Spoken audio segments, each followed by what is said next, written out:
Hey guys, we're back today on the desert road. We have this awesome 2021 BMW. This is a 228i Gran Coupe, and this car was provided to us by Dylan on Turo out here in Phoenix. If you want to check this car out and rent it, click the link below. You can check it out. All right, moving on with the car. We're going to do our first impressions.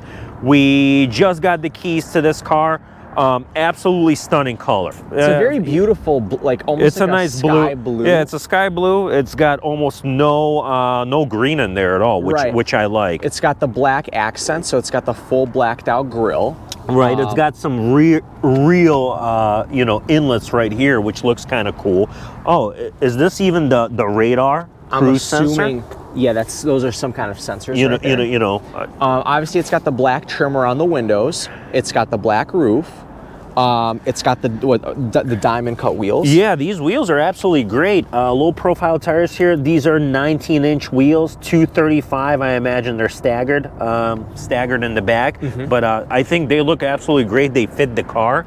Yep. Very well. Nice roof line. Obviously, the rear seat is going to take a toll on the headroom back there, but we'll check that out. My general opinion of the 2 Series Gran Coupes have always been a little funky. Like I think the car is a little small. You know, seeing one in person, especially with the M Sport package, it doesn't look as bad. Yeah, it does look pretty good, and you don't see these on the road too often. I don't know last time I've seen one of these next to me for kind of how common BMW is. This is one on the more rare side. I really like this diffuser situation with the exhaust outlets. The exhausts do look great. They look really good. Happy BMW still kind of kept real exhausts on there. Are these? No, these are little fake vents right there. The side vents. Yep. Yep. Yeah, they don't go anywhere. I like this little lip spoiler on the back. I think it really complements yeah, this looks fantastic. This is just I don't know what it comes in, but it's wrapped in black right here. It looks great. You know what I just realized? This line right here, this black line, really also that kind of ties in the entire rear. Let's pop the trunk, see what's going on here. I'm gonna pop the trunk. Oh wow, it's just okay. But that's actually a really roomy trunk. Look at that. For a pretty small car. Yeah, for a small car, you can definitely get at least, you know, let's say one large luggage, a duffel bag, and a book bag right here, easily. And then is there anything down here, or is this, oh wow, you have a whole other kind of like storage area down here. Wow, yeah, that's pretty good. Definitely can store some documents or some other stuff around in there. Yeah, fantastic. I really like this trunk space. Okay. All right. Should we hop into the back seat? Do you want to look at the hood? You want to see what's under the hood? Sure, let's pop the hood. All right, let's see what's hiding back there. So this is the 228i model. So it's the inline 4-cylinder turbo engine. Making 228 horsepower, just like the designation states. Yep. Hold on, it might be another pop. Oh, like a double pull? Like yeah, it might be a double, yep. All right, let's see. There we go. That was it. That was it. It does say 2X, you know, so you just got to meet. So yeah, okay, so yeah, there it is. The beast in all its glory. Yeah, I mean, not much to really see here, just like any modern day car, a lot of plastic coverings everywhere. But yeah, it is there. It is there. Awesome. Yeah, this hood is pretty small too. The hood in the engine situation is very, very small. All right. Can this fit 2 adults comfortably? All right, let's. Already looking a little tight. Oh boy. Oh boy. Oh, it's got rear vents, which is always a plus. It's got chargers down here, which sometimes you don't find in a car at this price range as well. Overall, I think it's pretty comfy. So you're what, 5'7"? 5'7". You got a pretty good leg room, pretty good headroom. I'm about 5'10". I was sitting comfortably in the front. My knees are at the seat, but I will be honest, I could probably move the seat up a little bit. Would you be able to take a half-an-hour drive like this in the back seat? Yeah, for sure. Okay, awesome. So we did confirm that. Oh, and it's got a center armrest. Look at that. Okay, center armrest. We got cup holders. All right, pretty good. Yep. Pretty good. Pretty impressive overall so far. Yeah. I will say one thing. I do think the rear window's a little small. It is really narrow. But yeah, I'm very comfy and very cozy back here. So, you know, and there's still probably a couple inches of headroom. They actually cut out a piece of the roof for your head right here. I see it. Oh, that's why they stopped the moonroof, you know, where they just shy of the back seat, right? To give you that extra headroom. That's kind of cool. All right, back up front. I think some of the touches are fantastic. I like these, you know, and again, remember, this car starts at about 35 grand. So some of the premium touches are definitely nice. So you have this little aluminum plate designating the M Sport on there, which is really good. Which is great. I noticed right away you have the Harman Kardon here, which was opted out in a lot of cars, especially during the pandemic.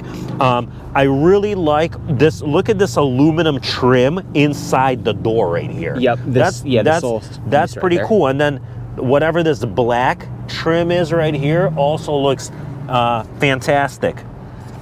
So overall, yeah, a very, very nice package, especially with this black interior. Even you know, look at this. You have this pseudo stitching, leather wrap type of finish. Yep, right there. Overall, for an entry level BMW, it's not bad. It's not bad. Yeah, the fit and finish is pretty impressive in here overall. This wheel is nice. You even have some stitching in the wheel. It is the M Sport wheel, very common to all the newer BMWs, but it feels great. It's got the black headliner. Yeah, black headliner, right? Nice and nice, soft to the touch, right? Yeah, overall. The seats are pretty comfortable. The seats are comfortable. The first thing I noticed, I sat down, and I'm like, man, like it's got a pretty good lower back support. Yeah, lower back feels great in here. These seats are fairly supportive, even though you're kind of low on the ground, especially with these seats. They don't beat you up all that bad. Right. So let's close this puppy up, take it for a quick drive. Yep. Punch the start stop button right here. You got all your typical BMW controls there as well. Navigation, you got, you know, media control, scroll wheel. So very classic BMW fare. One thing I just noticed, this screen is tiny. This screen is very small. I did notice that. What's cool is it is actually a touch screen. So that's pretty sweet. So very a little bigger than your to a smartphone. All right, so we got that. Look at this. I actually really like the way these gauges light up. It's kind of like they try to mimic the analog look, but made it digital. Are these also? I'm not sure. Is this all digital, or is this like a bulb behind those? My assumption is it's all digital. What happens if we click Sport? Okay, there you go. Nope. Oh no, they all stay the same. Okay, all right. Wow, okay. Put it back into comfort. Yeah. Okay. Wow. That's actually really cool. All right, let's get moving. See what this puppy can do. AC in here. Let's raise it up. Pretty good. Pretty good. All right, and we're off. See how much we can lower this manually adjustable. Oh, it's manual? Manual. I mean, it is an entry-level BMW. I would not expect an automatic adjustment at this point. Wow. All right. It is the dual pane glass. Not sure if you mentioned that, with the see-through cover up top. Yeah. All right. The brakes are very touchy. So what you would kind of expect in a BMW. All right.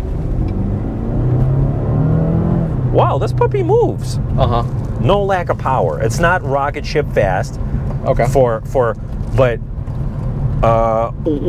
what I'm feeling is it feels like more than the 228 horsepower implies. Right. Yeah, it feels very good. This car is also immediate impression. It is on the firmer side. I do feel that. You feel road bumps, imperfections, but it's not jarring in any way yet. So it feels good, and best of all, it feels pretty sporty to me. Yeah, I definitely feel that. I mean, it does feel like a compact car that you can almost kind of like toss around, or at least it seems like it. Yeah. So very good. You got the paddle shifters here. Let's give it a quick downshift into 2. Oh, there we go. I think it's one of the better sounding 4-cylinder engines as well. It doesn't sound fake or forced or artificial in any way. It sounds great. Visibility out of the car is fairly good for a smaller car. You have a little bit of a blind spot, but overall not too bad. You know, one of the things immediately, I really like this steering. It reminds me of BMW steering from like generations prior. It doesn't feel, it doesn't have this like overly boosted digital feel that you get from all the some of the modern cars, especially the German cars, where it's just kind of featherweight. This steering feels very good. It has weight to it. Yeah, it's got a little bit of weight and very direct too. So what you pointed at is what it does. Car takes, especially in the lower revs, lower speeds, it does take a second to get going. I mean, you know, you can always kick it down, obviously. You know. But overall, I think this feels fun. This feels fun. It's got lane assist. I feel it pushing the wheel a little bit. Yeah, overall, I'm feeling pretty good in here. The initial feelings I'm getting is this would make a pretty fantastic, I don't know, daily driver almost. City car, daily driver. City car, yeah, city car, especially if you need access. And you carry rear passengers. This is fantastic. Yeah. Let's take a. It has good pickup right off a stop, which is so important to me. You know, I like a good pickup that you don't have to work overly hard for to get the car moving. You know what I'm a little surprised about? Let's feel this bump. Not bad at all. There isn't too much road noise. Surprisingly, for a car this small, you're right. It's not super loud in here. Yes. For a car this small and kind of this sporty, on low profile 19 tires. Right. 19-inch tires. Right. I think it really starts to pick up in that third gear.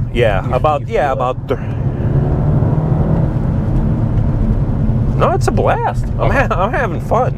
You know, you wouldn't think that you can kind of have this much fun in a little 4-door BMW coupe like that. But it feels great. Yeah, transmission feels great. It's snappy, and this is all in comfort too. Let's throw it into sport real quick. Okay.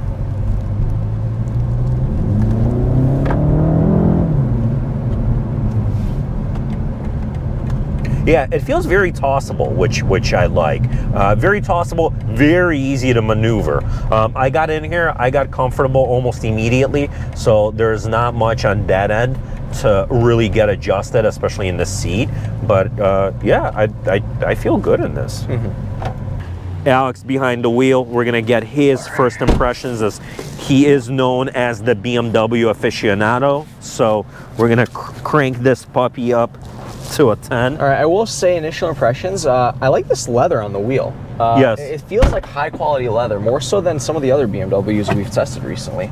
That's a little bit of a surprise. Obviously, it's got the standard BMW controls, cruise, radio, heated steering wheel. All right. Otherwise, I think let's just get going. Got to hit the button on the left and then pull it down. Yep. All right.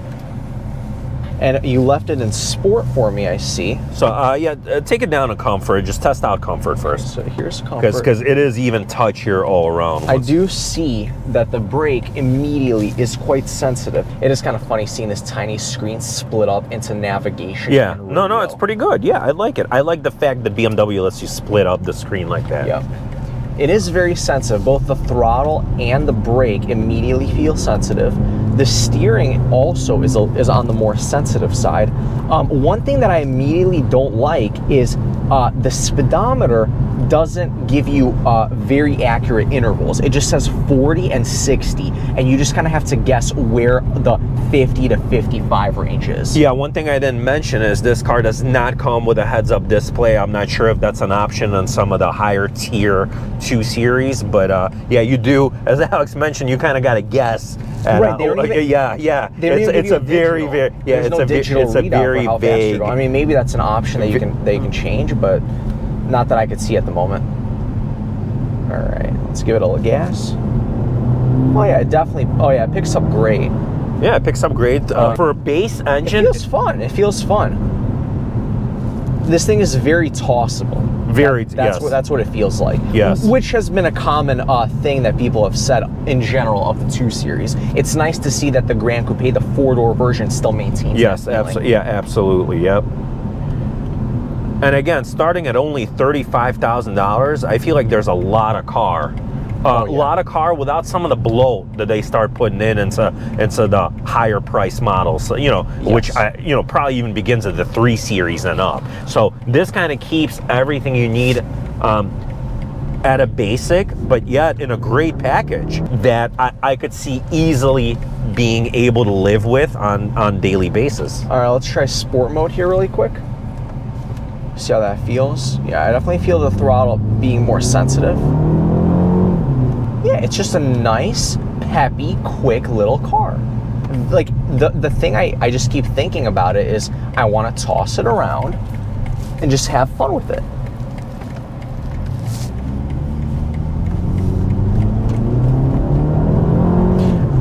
I do feel the steering is a little bit disconnected. Yeah. I mean, we know it's it's kind of that new BMW steering of electronic, drive-by-wire, and I do feel just a little bit like even in that turn back there, it's kind of not doing exactly what I wanted it to do. I'm not sure where the wheels are in relation to Interesting, the steering. yeah. I overall enjoyed the steering. I thought it was very precise, matched very well to a car this size. One thing I just noticed too, I like how this mirror is almost a frameless mirror, yeah. Right. All right, put it back into comfort. The whole car kind of settles down a little bit. So yeah, look, overall, I would say pretty fun car, while also surprisingly not being too stressful. This doesn't have me on the edge in any way, absolutely. Some small cars you get, and they just feel either so twitchy or kind of so small and not stable in its footing, but this doesn't give me any of those impressions. Absolutely. All right, guys, I hope you enjoyed our first impressions. We're going to wrap it up, so follow us for more content here on the Desert Road. Thanks again.